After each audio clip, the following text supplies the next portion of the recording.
अस्सलामुअलैकुम फ्रेंड्स, मैं शेख फरहान और आप दोस्तों को वेलकम करता हूं अपने YouTube channel SH roof vegetables में। फ्रेंड्स, आज की इस वीडियो में मैं प्लांट्स के मुतल्लिक एक बहुत बड़े मसले को आपके साथ डिस्कस करने वाला हूं, जो कि अक्सर गार्डनर जिन्होंने अपने घर में प्लांट्स वगैरह लगाए हुए हैं वो लाजमी तौर पे उसको फेस करते हैं और उससे काफ़ी परेशान भी रहते हैं। और अक्सर इन दिनों में, जैसा कि आजकल जो है वो अगस्त, सितंबर और अक्टूबर, इन 3-4 महीनों के अंदर तो लाजमी उनको इस प्रॉब्लम से जो है वो लड़ना पड़ता है और अक्सर उनको जो है इससे काफ़ी नुकसान भी होता है। और उनको इसका जब कोई हल समझ नहीं आता तो वो गार्डनिंग से एक तरह उकता भी जाते हैं। तो फ्रेंड, वो मसला क्या है? वो मसला ये है कि आप लोगों को पता होगा कि अक्सर हम लोग जब अपने गार्डन में जाते हैं तो हम लोग देखते हैं किसी एक गमले में ऐसा होता है कि चूंटियों ने जो है वो अपनी बिल्लें बना ली होती हैं, जिसकी वजह से उसके अंदर काफ़ी ज़्यादा जो है वो मिट्टी बाहर फेंकना शुरू कर देती हैं आपके गमले में से। जैसा कि ये देखें, ये मेरे इस गमले में ऐसी ही प्रॉब्लम हुई है। तो अक्सर आप लोगों के साथ भी ये मामला होता होगा। जैसे ये देखिए, ये नीचे इन्होंने काफ़ी ज़्यादा मिट्टी जो है वो निकाली हुई है गमले में से। तो इस प्रॉब्लम की वजह से अक्सर लोग बहुत ज़्यादा परेशान रहते हैं।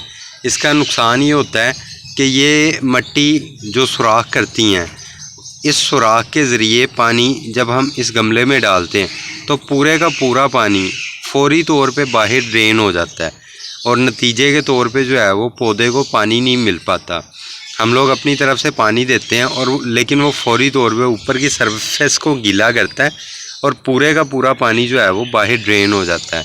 हमें लगता है कि पौधे को पानी दे दिया, लेकिन पौधे के नीचे की जो जड़ें हैं वो मुकम्मल तौर पे ड्राई रहती हैं। और दूसरा इसका सबसे बड़ा नुकसान क्या होता है? दूसरा नुकसान ये है कि पौधे का जितनी भी कह लें कि जड़ें हैं उनको ये अंदर से कुतरना शुरू कर देती हैं, जिसकी वजह से पौधे को काफ़ी ज़्यादा नुकसान होने का डर होता है और बाज़ का तो पौधा जो है वो मर भी जाता है इसी वजह से। तो इसी प्रॉब्लम के हल के लिए आज आप दोस्तों के साथ एक इंतहाई इन्फॉर्मेटिव किस्म की वीडियो लेके आया हूँ, जो कि अक्सर दोस्तों को शायद इसके मुतल्लिक पहले इन्फॉर्मेशन ना हो। तो लेकिन उम्मीद करता हूँ कि आप दोस्तों को ये वीडियो बहुत पसंद आएगी। वीडियो पसंद आए तो इसे लाजमी लाइक कीजिएगा और चैनल को भी लाजमी सब्सक्राइब कर लीजिएगा और साथ मौजूद बेल के आइकन को भी लाजमी प्रेस कीजिएगा। अच्छा चलें फ्रेंड, अब वीडियो की तरफ चलते हैं। फ्रेंड्स, सबसे पहले तो आपने एक चीज़ का ख्याल रखना है कि इस चूंटियों की प्रॉब्लम से बचने के 2 तरीके होते हैं। पहला तरीका ये कि एक तो हम चाहते हैं कि शुरू से ही ये प्रॉब्लम आए ही ना हमारे पास, और दूसरा तरीका ये है कि अगर ये प्रॉब्लम आ गई है तो अब इसका क्या हल है। तो पहले मैं आपको पहले वाली प्रॉब्लम या पहले वाली सोच का बताता हूँ कि हम चाहते हैं कि ये प्रॉब्लम हमारे पास आए ही ना। तो उसका क्या तरीक़ाकार है? उसका तरीका ये है कि जब भी आपने पौधे की मिट्टी बनानी है, यानी ये मिट्टी जब बनानी है आपने, तो इस मिट्टी के अंदर जैसा कि हम लोग बल के अंदर मुख्तलिफ़ किस्म की खादें, वर्मी कंपोस्ट वगैरह या दूसरी खादें मिक्स करते हैं, तो आपने उसके अंदर नीम की खल या नीम की खली भी कहते हैं उसका पाउडर जो है ना, वो इस गमले, ये 12 इंच के गमले के अंदर कम से कम 1 मुट्ठी पाउडर नीम की खली का लाजमी तौर पे मिक्स करना है। इससे ये आपको बेनिफिट होगा कि इसके अंदर जो है वो किसी भी किस्म की फंगस और किसी भी किस्म की चूंटियाँ जो है वो इसके अंदर पैदा नहीं होंगी। कुछ दोस्त कहते हैं कि जी हल्दी जो है उसको डाल लिया जाए। हल्दी डालने से भी बेहतरी होती है, लेकिन हल्दी इतनी कारआमद नहीं होती। वो कुछ अरसे के बाद जो है वो हफ्ता 10 दिन 15 दिन के बाद उसका असर बिल्कुल ख़त्म हो जाता है। मेरा मशवरा यही है कि आप नीम की खली का पाउडर जो है वो इसके अंदर लाजमी तौर पे मिट्टी बनाते हुए मिक्स करें।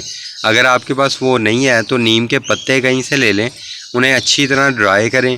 ड्राई करने के बाद उनको बारीक पीस के उनका पाउडर बना लें। वो पाउडर इसमें मिक्स करें मिट्टी बनाते हुए। पहला तरीका तो ये हो गया। हाँ, मिट्टी कैसे बनानी है इसके मुतल्लिक एक प्रॉपर वीडियो मैंने अपने चैनल पे अपलोड की हुई है। गमले की मिट्टी इस तरह बनाओ, वो आपने लाजमी वीडियो देख के तो उसको जो है वो फॉलो करते हुए आपने मिट्टी बनानी है। इंशाल्लाह जब आप उस तरह मिट्टी बनाएंगे तो ये प्रॉब्लम आपके पास आएगी ही नहीं पौधे से और ये गमले के अंदर ये चूंटियों की। सेकंड बात ये होगी कि चलें अब प्रॉब्लम आ गई, अब उसका क्या हल करना है। तो फ्रेंड अब उसका हल ये करना है आपने कि ये देखें, ये मोर्टीन का कोपेक्स, ये सेकंड हल है फ्रेंड्स इसका।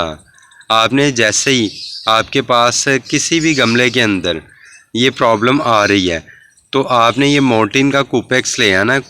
ये कोपेक्स पाउडर तो कई किस्म के होते हैं, किंग का भी होता है और भी जो है वो कंपनियों का आता है, पावर प्लस का आता है और भी काफ़ी कंपनियां हैं। लेकिन मोर्टीन का कोपेक्स मैंने देखा है कि ये इतना इफ़ेक्टिव है कि आप ये सिर्फ एक दफ़ा ऐसे करके इसके अंदर डालें तो आप देखेंगे फौरी तौर पे जो है ना, जिस एरिया में ये गिरा है फौरी तौर पे वहाँ पे चूंटियों का कह लो नामो निशान ख़त्म हो जाएगा। और अगर आप पूरे गमले के अंदर इस तरह अच्छे तरीके से छिड़का दें चारों तरफ, जैसे कि ये मैं छिड़का रहा हूँ पूरे गमले के अंदर, इस तरह अगर आप छिड़का देते हैं चारों तरफ तो ये इस गमले के अंदर आपको एक भी चूंटी या एक भी कीड़ा मकोड़ा जो है वो नज़र नहीं आएगा। और आप देखेंगे कि सिर्फ 10 मिनट के अंदर अंदर जितनी चूंटियाँ वगैरह हैं वो मुकम्मल तौर पे इसमें वो मर जाएंगी। और ज़ाहरी बात है अगर वो मर जाएंगी और जो बिलों के अंदर हैं जब वो बाहर निकलेंगी तो वो भी इसी पाउडर के असर की वजह से मरना शुरू हो जाएंगी। तो नतीजे के तौर पे आपके गमले के अंदर ये प्रॉब्लम मुकम्मल तौर पे ख़त्म हो जाएगी। तो खैर चूंटियों को मारना तो एक बुरा अमल है, लेकिन जब ये इंसान के लिए नुकसानदेह हो जाए तो फिर यकीनी तौर पे इनसे कुछ ना कुछ जो है वो निजात का ज़रिया तो करना पड़ता है। खैर जब ये आपने ये सारा पाउडर छिड़क लिया और अब आपने देखा है कि पौधे के अंदर किसी भी किस्म की कोई चूंटी नहीं है, लेकिन ये उसी दिन आपने अमल नहीं करना, ये नेक्स्ट डे करना है। तो आपने नेक्स्ट डे ये सुराखों को इस तरह अच्छे तरीके से दबा के आपने बंद करना है। जितनी ताकत आप लगा सकते हैं आपने पूरी ताकत लगानी है और इन सुराखों को मुकम्मल तौर पे बंद करना है। जैसे कि मैं दबा रहा हूँ इस तरह, ये आपने मुकम्मल तौर पे बंद करना है। उसके बाद आपने ये साइडों पे भी जितनी मिट्टी इसकी निकली होगी, ये जो मिट्टी साइडों पे निकली हुई है, इस मिट्टी को भी आपने उठाना है और उठा के वापस इसके अंदर गमले के अंदर डाल देना है। तो इंशाअल्लाह उस गमले के अंदर आपके पास दोबारा चूंटियों का हमला जो है वो नहीं होगा। हाँ, उसके साथ इर्द गिर्द वाले अगर किसी गमले में होता है, जैसे ये साथ पड़े हुए हैं, तो आपने दोबारा यही अमल उस गमले के साथ भी करना है। ये 2-3 गमलों में इस तरह का हमला होगा, लेकिन इंशाल्लाह जब आप 2-3 गमलों के अंदर इस तरह की प्रॉब्लम का हल कर लोगे, ये कोपेक्स पाउडर डाल लोगे, तो इंशाल्लाह आपका पूरा गार्डन जो है वो चूंटियों के हमले से जो है वो बच जाएगा। तो उम्मीद करता हूँ आप ये दोनों तरह की इन्फॉर्मेशन आपको अच्छी लगी होगी। इन्फॉर्मेशन अच्छी लगी है तो वीडियो को लाजमी लाइक कीजिएगा और चैनल को भी सब्सक्राइब करके साथ मौजूद बेल के आइकन को भी लाजमी प्रेस कर लीजिएगा। मेरे ख्याल से इंशाल्लाह आपको इस वीडियो से कुछ ना कुछ ज़रूर फ़ायदा हुआ होगा। शुक्रिया, अल्लाह हाफिज़।